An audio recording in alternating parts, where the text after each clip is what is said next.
Assalamualaikum warahmatullahi wabarakatuh. Bersyukur kepada Allah dengan mengucapkan Alhamdulillahirabbil alamin. Bersalawat kepada Rasulullah dengan ucapan Allahumma shalli ala Sayyidina Muhammad wa ala ali Sayyidina Muhammad. Mudah-mudahan kita semua mendapatkan barokahnya qasidah burdah Syekh Imam Al-Busiri. Di sini saya akan membacakan terjemahan, penjelasan, kaidah dan khasiatnya qasidah burdah ini karangan Kiai Haji Muhammad Syarwani Abdan. Melanjutkan bab yang ketujuh, perjalanan Isra Mi'raj Nabi Muhammad SAW. Bismillahirrahmanirrahim. Wa qaddamatka jami'ul anbiya'i biha war rusli taqdima mahdumin ala khamdami. Para nabi dan rasul telah mengedepankan engkau seperti mengedepankan orang yang dikhodami, membelakangi orang yang mengkhodami. Seperti orang yang berkhidmat mendahulukan orang yang dikhidmati, sebagaimana diriwayatkan sewaktu beliau masuk ke Masjidil Aqsa, ternyata di dalam masjid sudah penuh para nabi dan rasul yang menunggu. Kemudian malaikat Jibril memegang tangan Nabi Muhammad SAW menyuruh beliau untuk menjadi imam. Wa anta tahtariku sab'an tibaqo bihim fi mauqibin kunta fihi sahibal alami. Dan engkau telah menembus 7 lapis langit bertemu dengan para nabi dan rasul dalam suatu kumpulan yang besar, di mana pada tempat itu engkau sebagai kepala yang memegang bendera atau sebagai sayyidul anbiya wal mursalin. Hatta dalam tada' sya'wam lil mustabiqin minad dunuwi wala marqam li mustanimi. Hingga engkau tidak meninggalkan akhir tempat penghabisan bagi orang yang berlomba-lomba ingin dekat kepada Allah, dan juga tidak meninggalkan tempat naik bagi orang yang naik, yakni tidak ada peluang bagi yang lain untuk mencapai makom beliau. Khafatta kulla maqamin bil imdafati id nudita bir raf'i mislal mufradil alami. Maka engkau telah merendahkan atau mengalahkan semua pangkat atau kedudukan para nabi bila dibanding dengan pangkatmu. Ketika engkau dipanggil dengan menaikkan ke atas atau mi'raj seperti menyendiri yang maha agung. Rasulullah SAW dapat menembus 7 lapis langit. Tidak seorang pun yang bisa mencapai batas yang beliau capai. Beliau tidak membiarkan walau setapak pun bagi seorang yang ingin naik ke tingkatan beliau. Berarti tingkatan beliau berada di atas semua tingkatan para nabi. Beliau di Isra Mi'rajkan agar dapat sampai pada tingkat yang paling dekat dengan Allah Subhanahu wa taala. Kaimata furo biwasli ayyi mustatirin anil uyuni wasiri ayyi muqtatami. Agar engkau meraih wusul kepada Allah dengan tertutup yang sempurna, tertutup dari semua penglihatan mata, dan meraih rahasia-rahasia yang sempurna tersembunyi. Engkau dipanggil untuk memperoleh kebahagiaan dengan ucapan-ucapan yang tertutup mata dan penuh dengan rahasia-rahasia yang tersembunyi.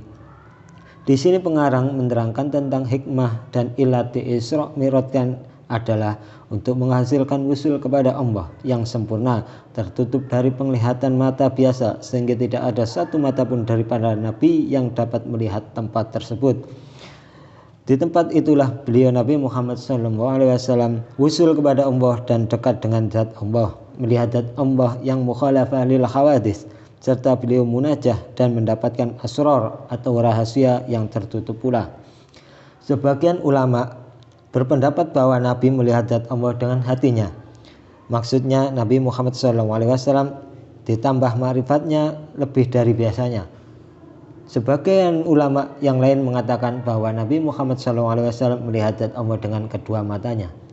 Sebagaimana sabda beliau, Inna wa'ata Musal kalamu wa'atani ru'ya.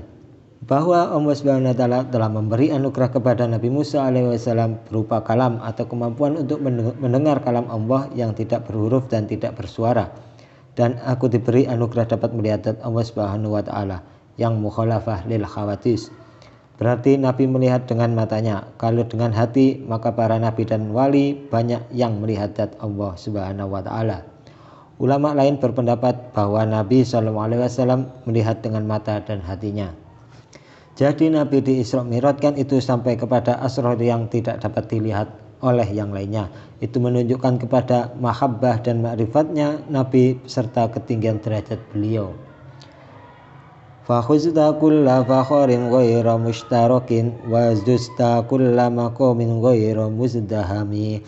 Engkau telah memperoleh segala kebanggaan yang tidak disertai oleh orang lain, dan engkau telah meraih semua derajat yang tidak didesak orang lain. Rasulullah SAW telah menghasilkan segala keagungan dan kemuliaan yang hanya diberikan kepada Nabi Muhammad SAW saja, seperti al-wasilah, ad-darajatul rafi'ah, telaga kausar, syafaat al-uzma, maqam al-mahmud, liwa'ul alhamdi, dan lain-lain. Wa jalla miqdaru ma wulita min rutabin wa azza idraku ma ulita min ni'ami. Alangkah tinggi kadar derajat yang telah diberikan kepadamu, dan betapa agung nikmat-nikmat yang telah dilimpahkan kepadamu. Pada hari kiamat nanti Nabi Muhammad SAW akan dijadikan pemimpin, yaitu dalam syafaat al-uzma, dan surga diharamkan dimasuki oleh nabi-nabi sebelum Nabi Muhammad SAW, beserta umatnya memasuki lebih dahulu, dan umat Nabi Muhammad SAW dijadikan umat yang terbaik. Busyra lana ma'syarul islami inna lana minal inayati ruknan ghairu munhadimi. Kegembiraan bagi kita umat Islam, sesungguhnya bagi kita pertolongan berupa tiang yang tidak runtuh. Bahwa segala keagungan dan kemuliaan yang diberikan kepada Nabi Muhammad SAW bukan hanya untuk Nabi Muhammad saja, tetapi terasa juga oleh segenap kaum muslimin sebagai umatnya. Lamma da'ambahu da'ina li ta'atihi bi akramir rusli kunna akramal umami. Ketika Allah Subhanahu wa taala memanggil penyeru kita untuk taat kepada Allah dengan sebutan Rasul yang paling mulia, karenanya kita pun menjadi umat yang paling mulia. Setelah Imam Busiri menerangkan segala keutamaan yang diberikan kepada umat Nabi Muhammad SAW, maka dalam bait syair ini diterangkan tentang dalil adanya keutamaan tersebut, yaitu umat Nabi Muhammad SAW dijadikan sebagai umat yang paling mulia dikarenakan Nabi Muhammad SAW merupakan Rasul dan makhluk termulia. Bahwa para ulama dari umat Nabi Muhammad SAW keutamaannya seperti nabi-nabi Bani Israel dalam pangkat dan ma'rifat serta ilmu dan jasa mempertahankan keagungan agama Islam. Contoh seperti keagungan Imam Syafi'i, Imam Hanafi, Imam Maliki, Imam Hambali, dan sahabat-sahabat mereka dalam hal ilmu dan kemanfaatan serta kemaslahatan dalam agama serta dalam zuhud dan keikhlasannya. Nabi SAW bersabda, ulama ummati ka'ambiyai Bani Israel. Ulama umatku seperti nabi-nabi Bani Israel. Ulama-ulama besar lainnya yang sangat berjasa dalam mempertahankan agama dan menyelamatkan umat adalah Imam Bukhari, Imam Muslim, dan imam-imam hadis lain, Imam Abu Hasan al-Ash'ari, Imam Abu Mansur al-Maturidi. Keutamaan lain umat Nabi Muhammad SAW ialah bahwa ijma'nya ulama ini menjadi hujjah dibandingkan ikhtilafnya atau perbedaan pendapat mereka, merupakan rahmat. Nabi SAW bersabda, la tajma'a ummati ala dhalalah, bahwa umatku tidak akan bersepakat terhadap kesesatan. Wallahu a'lam bishawab. Wassalamualaikum warahmatullahi wabarakatuh.